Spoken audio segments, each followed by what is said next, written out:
الحمد لله نحمده ونستعينه ونستغفره ونؤمن به ونتوكل عليه ونعوذ بالله من شرور أنفسنا ومن سيئات أعمالنا من يهده الله فلا مضل له ومن يضلله فلا هادي له ونشهد أن لا إله إلا الله وحده لا شريك له ونشهد أن سيدنا ومولانا عبده ورسوله أما بعد فأعوذ بالله من الشيطان الرجيم بسم الله الرحمن الرحيم أينما تكونوا يدرككم صدق الله مولانا العلي العظيم وصدق رسوله النبي الكريم ونحن على ذلك لمن الشاهدين والشاكرين والحمد لله رب العالمين اللهم صل على سيدنا محمد وعلى آل سيدنا محمد وبارك وسلم اللهم صل على سيدنا محمد وعلى آل سيدنا محمد وبارك وسلم اللهم صل على سيدنا محمد وعلى آل سيدنا محمد وبارك وسلم عزیزان گرامی،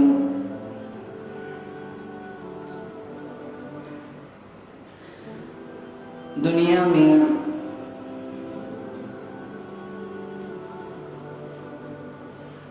ہر قسم کے لوگ آئے ہیں،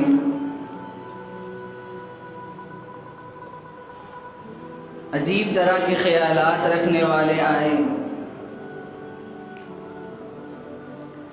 انبیاء کے انکار کرنے والے بھی آئے، رسولوں کا انکار کرنے والے بھی آئے،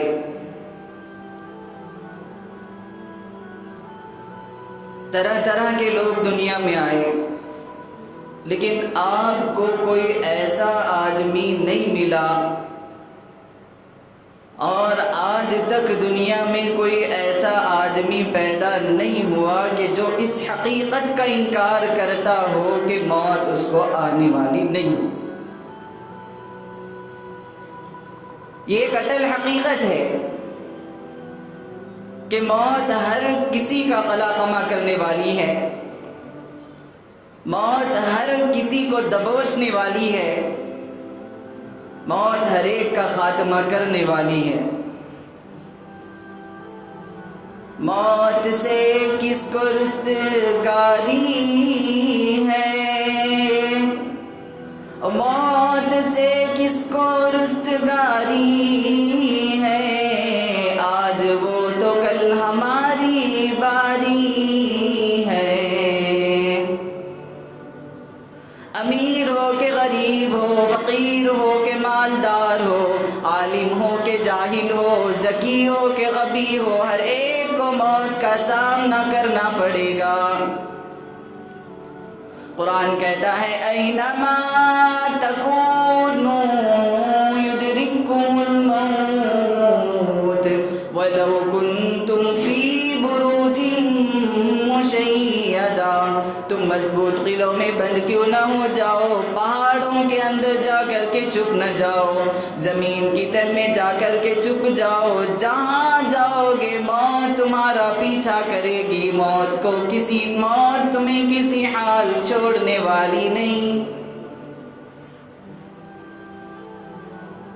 موت کے خوفناک پنجوں سے آج تک کوئی نہیں بچا اور نہ کوئی بچے گا۔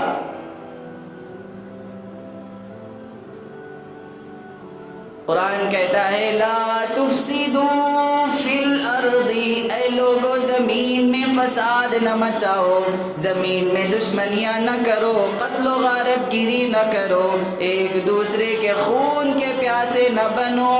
روز اللہ کی بارگاہ میں زمین یہ عرض کرتی ہے، یہ کہتی ہے خدایا یہ لوگ بدماشیاں کرتے پھرتے ہیں، زنا کر کے پھرتے ہیں، لوگ جھوٹ بول کر زندگی گزارتے ہیں، سود خوروں کا بڑا مجمع ہو چکا، الہی مجھے اجازت دے دے کہ میں نے لقمہ بنا کر کے نگل لوں۔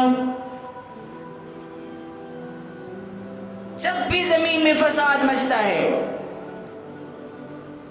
بدماشیاں کی جاتی ہیں، گناہوں کا ایک سیل رواں بہتا ہے، ہر کوئی گناہ کرتا ہے، زمین ہر روز اللہ کے بارگاہ میں عرض کرتی ہے اللہ اجازت دے کہ میں ان کو اپنا لقمہ بنا کر کے نکل جاؤں۔ سیدنا معاذ بن جبل رضی اللہ تعالیٰ عنہ اللہ کے نبی صلی اللہ علیہ وسلم کا پیارا صحابی ہے، جلیل القدر صحابی ہے، بڑا عظیم المرتبہ صحابی ہے، زندگی کے آخری وقت ہے، آخری گھڑیاں ہیں، آخری لمحات ہے، ادھر ان کی روح قبض کرنے کا، روح کے جانے کا وقت آیا، اور ادھر صحابہ کرام رضی اللہ تعالیٰ عنہ مجمعین قرآن کی تلاوت میں مشغول ہو گئے، گھر والے قرآن کی تلاوت کرنے لگ گئے، بیمار پرسی کے لیے آنے والے صحابہ قرآن کی تلاوت کرنے لگ گئے۔ ایک وقت تھا جب کسی کی موت کا وقت آتا تھا تو وہ گھر والے سب کے سب قرآن کی تلاوت میں مشغول ہو جایا کرتے تھے، اور آج ایک وقت ایسا آ گیا کہ باپ کا انتقال ہونے والا ہے، باپ کی آخری گھڑیاں ہیں، آخری لمحات ہے، ادھر اس کو گلوکوز بھی چڑھ رہا ہے، اور بیٹا سامنے آتا ہے، ماں کہتی ہے بیٹا قرآن کی تلاوت کر لے، بیٹا کہتا ہے میں قرآن کی تلاوت نہیں کر سکتا۔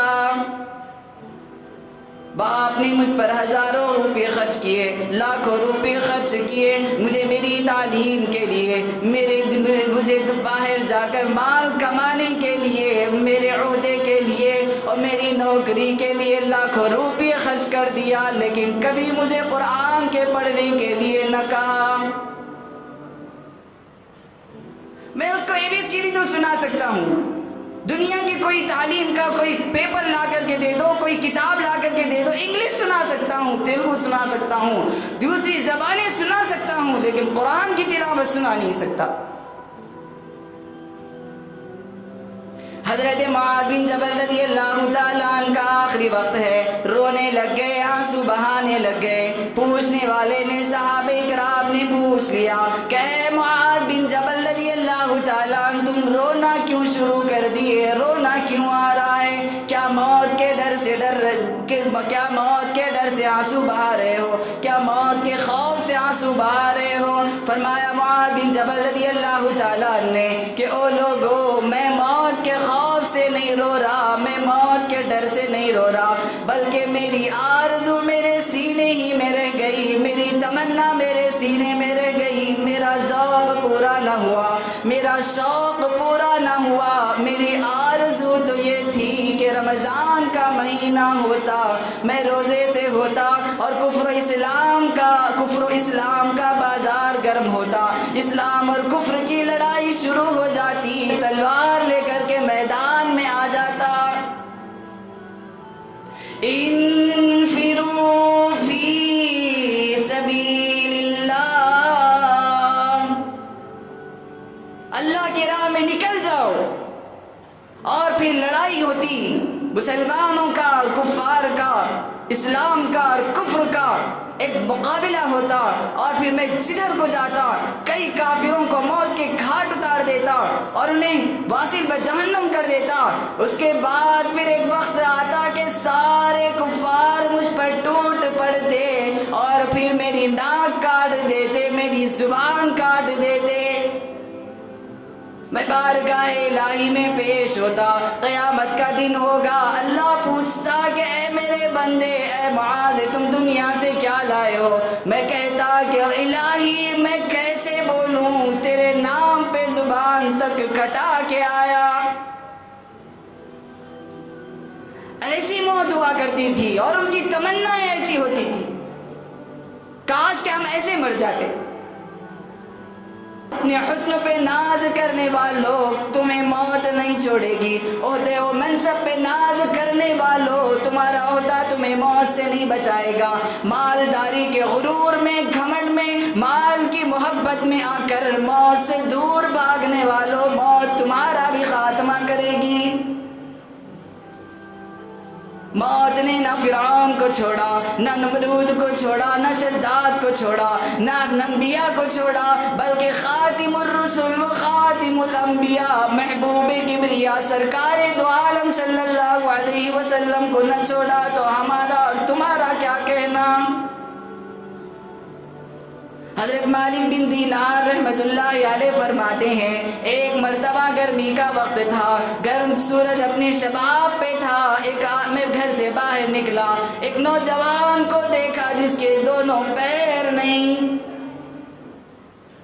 ہاتھوں سے گھسٹ کر کے آ رہا تھا، جسم پہ کپڑا تک نہیں، نہ ساتھ میں سامان ہے، نہ کھانے پینے کی کوئی اس کے پاس کوئی زیادہ راہ ہے، کچھ بھی نہیں، بس گھسٹ کر کے آ رہا ہے اور گرمی کی وجہ سے اس کا سارا جسم پسینہ پسینہ ہو گیا۔ تو مالک بن دینار رحمت اللہ علیہ نے کہا کہ اللہ کے بندے کہاں کا ارادہ ہے، کہاں سے آ رہے ہو؟ کہا بلخ بخارا سے آ رہا ہوں۔ کتنا عرصہ گزر چکا؟ کہا 3 سال گزر گئے، اب 4تھے سال میں داخل ہو گیا، 4 سال سے 3 سال سے چلا آ رہا۔ حیران رہ گئے، پیر نہیں ہے، دونوں ہاتھ، صرف دونوں ہاتھ ہے اور گھسٹ کر کے آ رہا ہے، نہ سامان ہے، نہ کھانے پینے کی کوئی اس کے پاس سامان ہے، نہ اوڑھنے کے لیے بچھونا، نہ پہننے کے لیے صحیح سے کپڑا، اور پھر وہ آ رہا ہے اور حیران رہ گئے کہ 4 سال گزر گئے، 3 سال گزر گئے، کہاں کا ارادہ ہے؟ کہنے لگا کہ مکہ جانے کا ارادہ ہے، مدینہ جانے کا ارادہ ہے۔ حضرت مالک بن دینار رحمت اللہ علیہ کہنے لگے، اللہ کے بندے تھوڑی دیر کے لیے آرام کر لے، تھوڑی دیر کے لیے آرام کر لے، بلکہ کہا آج ایک دن یہاں میرے پاس میرے گھر آرام کر لینا، سستا لینا، صبح کو اٹھ کر کے چلے جانا۔ کہنے لگا کہ اور مالک بن دینار رحمت اللہ علیہ، جتنا وقت میرا تمہاری باتوں میں خرچ ہوا مجھے اس پر ہی افسوس ہے، یہ وقت بھی اگر نہ گزرتا تو میں تھوڑا اپنے رب کے قریب اور قریب ہو جاتا۔ کہا کہ 4 سال گزر گئے، تم تھکتے نہیں کیا؟ تمہارا برا حال نہیں ہوتا؟ کہنے لگا کہ میرے سامنے تھکنے کا نام نہ لو، دیوانے مگر ان کے تھکتے نہیں، دیوانے مگر ان کے تھکتے نہیں، پاؤں تھک جاتے ہیں دل کبھی ان کے تھکتے نہیں۔ خدا کی محبت میں جانے والا، خدا کی محبت کو، اللہ کے نبی کی عشق کے آتش کو اپنے سینے میں لے کے جانے والا کبھی راستے سے تھکتا نہیں۔ فرمایا ایک مرتبہ حضرت عائشہ صدیقہ رضی اللہ تعالیٰ عنہ کی خدمت میں ایک عورت آئی، آ کر کہنے لگی، سنا ہے اماں عائشہ، بہن عائشہ، حضور صلی اللہ علیہ وسلم کا انتقال ہو گیا ہے، وصال ہو گیا ہے۔ حضرت عائشہ کہنے لگی کہ ہاں یا انتقال ہو گیا، وفات ہو گئی۔ فرمایا کہ اے میری بہن، اے میری اماں، اللہ کے نبی صلی اللہ علیہ وسلم جب دنیا میں ہوا کرتے تھے، اللہ کے نبی کے پاس آیا کرتی تھی، زبان کملی والے کی ہوتی تھی، کلام خدا کا ہوا کرتا تھا۔ نبی کے چہرے کو دیکھ کر کے آنسوؤں کو ٹھنڈک مل جاتی تھی، دل کو قرار آ جاتا تھا۔ آج وہ دنیا میں موجود نہیں ہے، حجرہ کھول کر کے اللہ کے نبی کی قبر کی زیارت کروا دیں۔ فرمایا حضرت عائشہ صدیقہ رضی اللہ تعالیٰ عنہ نے اپنے حجرہ کھولا اور پھر اللہ کے نبی صلی اللہ علیہ وسلم کی قبر کی زیارت جو کروائی، وہ اللہ کی بندی تاب نہ لائی، فراق کو برداشت نہ کر پائی۔ اللہ کے نبی کے قبر مبارک کو دیکھ کر کے جان بحق ہو گئی، اسی وقت دنیا سے چل بسی۔ ایک ایسی بھی موت ہوا کرتی ہے اور ایک ہماری موت ہوا کرتی ہے۔ آج کے نوجوانوں کی موت ہوتی ہے عشق کی ناکامی پر، زہر پی کے مر گیا، میراث میں حصہ نہ ملنے پر، جائیداد کے نہ ملنے پر ہارٹ اٹیک آ کے مر گیا، اور کاروبار میں ترقی نہیں ہوئی، کوئی قرضوں کا بوجھ چڑھ گیا، قرضوں کے بوجھ کی تاب نہ لا کر کے سولی پہ چڑھ گیا۔ ایک یہ موت ہے اور ایک ان اللہ والوں کی موت ہے۔ ایک بزرگ ایک مرتبہ مسجد کے اندر تشریف لائے، دیکھا کچھ لوگ وہاں پر باتیں کر رہے تھے، کچھ حلقہ چل رہا تھا، دینی حلقہ چل رہا تھا۔ وہ آئے، پہنچے اور آ کر کے کہنے لگے بھئی یہاں پہ مرنے کی اچھی جگہ کہاں ہے؟ پریشان ہو گئے وہ حلقے والے کہ بھئی کیا بات ہے، یہ بھی کوئی پوچھنے والی بات ہے کہ مرنے کے لیے کہاں اچھی جگہ ہے؟ تو انہوں نے یہ سمجھ کر کے کہ یہ کوئی عجیب آدمی ہے، لہذا اس کو بتا دیا کہ وہاں حوض ہے، وہاں حوض کے بعد وہ اچھی جگہ ہے، وہاں جا کے بیٹھ جائے۔ اس کے پاس کچھ رومال وغیرہ کچھ تھا، وہ وہاں گیا، وضو کیا اور وضو کر کے وہاں پر سیدھا رو لیٹ کر کے کلمہ پڑھا، اشہد ان لا الہ الا اللہ و اشہد ان محمد رسول اللہ، پھر دنیا سے چل بسا۔ تو ایک موت ایسی ہوتی ہے۔ حضرت عیسیٰ علیہ السلام کا زمانہ ہے، حضرت عیسیٰ علیہ السلام اللہ کے حکم سے مردوں کو زندہ کیا کرتے تھے۔ ایک مرتبہ کچھ لوگ حضرت عیسیٰ علیہ السلام کے پاس جمع ہو گئے، آ کر کے کہنے لگے کہ آپ نے مردوں کو زندہ کیا، چلو کسی پرانی قبر پہ جاتے ہیں، وہاں جا کر کے کسی پرانی قبر سے کسی مردے کو زندہ کر کے پوچھ لیتے ہیں۔ تو کسی پرانی قبر کے پاس گئے اور جا کر کے وہاں عیسیٰ علیہ السلام نے کہا قم باذن اللہ، اللہ کے حکم سے کھڑا ہو جا، تو وہ کھڑا ہو گیا۔ وہ نکلا حضرت نوح علیہ السلام کا بیٹا۔ عیسیٰ علیہ السلام کہنے لگے کہ تیرے ہزاروں سال گزر گئے، ہزاروں سال بیت گئے، بتا تو ہی ذرا کہ تیرے ساتھ قبر میں کیا ہو رہا ہے۔ تو وہ بیٹا حضرت نوح علیہ السلام کا کہنے لگا کہ او عیسیٰ علیہ السلام، یہ پوچھ رہے ہو کہ قبر کا کیا حال ہے، یہ نہ پوچھا کہ موت آ گئی، موت کے وقت کیا کیفیت ہوتی ہے۔ ہزاروں سال گزر گئے لیکن موت کا کڑواہٹ میرے منہ سے آج تک ختم نہ ہوا۔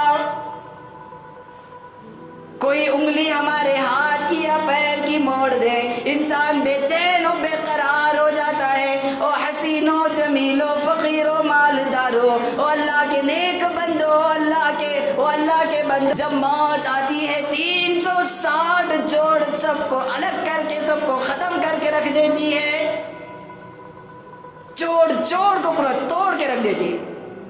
اتنا سخت موت کا وار ہوتا ہے، ہم بے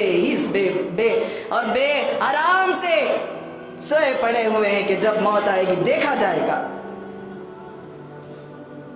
جب موت آئے گی دیکھا جائے گا، تب نیک اعمال کے بارے میں سوچا جائے گا۔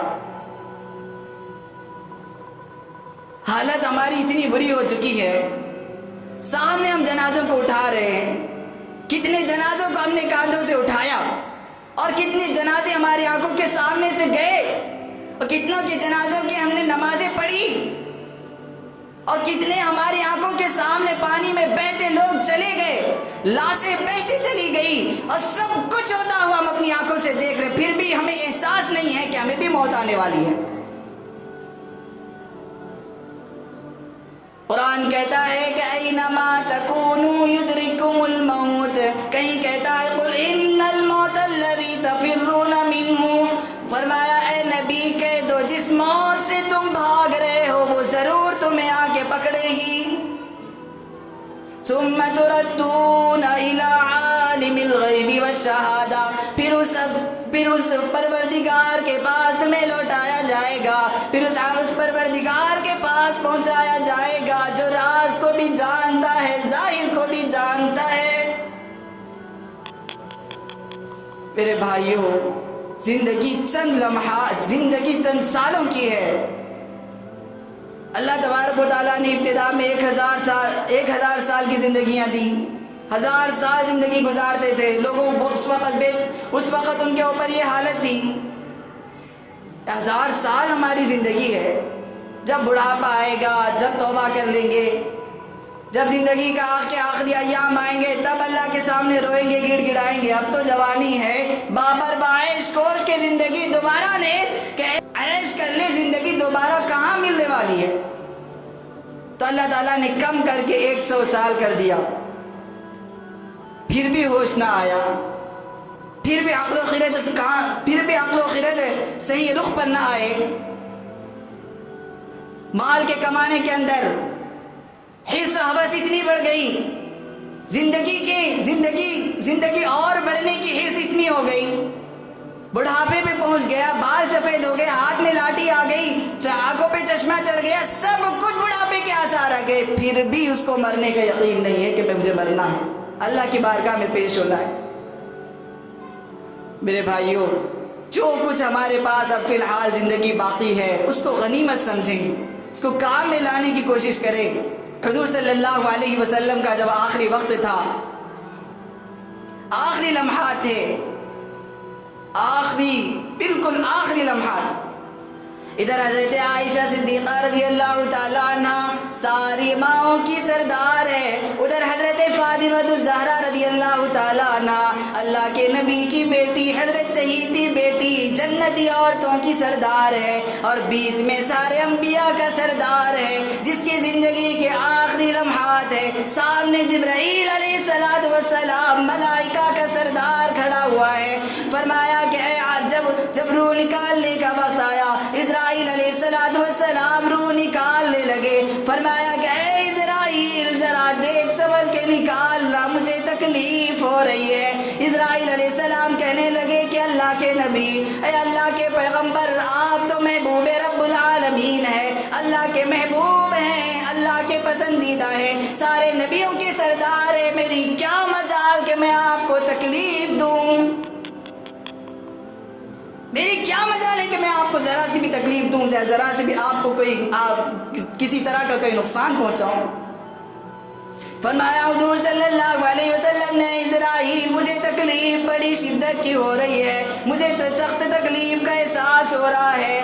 اگر ساری امت کو، میرے آنے والی امت کو، کہ ہر فرد کو اگر اسی طرح کی موت کی تکلیف ہونے والی ہو، میں تجھ سے یہ بات کہنا چاہتا ہوں کہ میری قیامت تک آنے والی ساری امت کی موت کی تکلیف کو مجھے دے دینا، میری امت کو موت کی تکلیف نہ دینا. یہ اس پیغمبر کا ظرف دیکھو، اس کی رحمت دیکھو، اس کا کرم دیکھو، اور ہماری بے اعتنائیاں دیکھو، ہماری بے وفائیاں دیکھو، اور ہماری زندگی سے محبت اور آخرت سے غفلت دیکھو. میرے بھائیوں، کہنے کا مقصد صرف اتنا ہے کہ ہم یہ جو کچھ زندگی ہماری بچی کچی ہے، جوان یہ نہ سوچے کہ میں جب بڑھاپے میں جاؤں گا تب مروں گا، بوڑھا یہ نہ سوچے کہ جب میں بستر مرگ پر پڑوں گا، جب چارپائی پہ جاؤں گا تب میں توبہ کروں گا، تب مجھے موت آئے گی. نہیں، بچوں کے جنازے گئے، بوڑھوں کے جنازے بھی گئے، جوانوں کے جنازے بھی گئے، ہر کوئی جانے والا، ہر کوئی جائے گا، یہ دنیا فنا ہو جائے گی. اس لیے اس وقت کو غنیمت سمجھیں اور اپنی زندگی کے رخ کو صحیح کریں اور اپنے آپ کو تبدیل کرنے کی کوشش کریں. مبادا وہ وقت نہ آ جائے کہ ہمارے دروازے پر موت کی دستک آ جائے اور ہم کہیں تھوڑا وقت دو، فرشتہ کہے گے اب وقت نہیں ہے، وقت ختم ہو چکا ہے. اللہ تعالیٰ سے دعا ہے کہ اللہ تبارک و تعالیٰ ہمیں دنیا میں رہ کر آخرت کی تیاری کرنے کی توفیق نصیب فرمائے، اور اللہ سے دعا ہے کہ اللہ تعالیٰ ہمیں موت کی سختی سے ہماری حفاظت فرمائے، اور اللہ ہمیں جہنم کے عذاب سے بچائے، جنت میں داخلہ ہمارے لیے آسان فرمائے۔ آمین۔ وآخر دعوانا الحمدللہ۔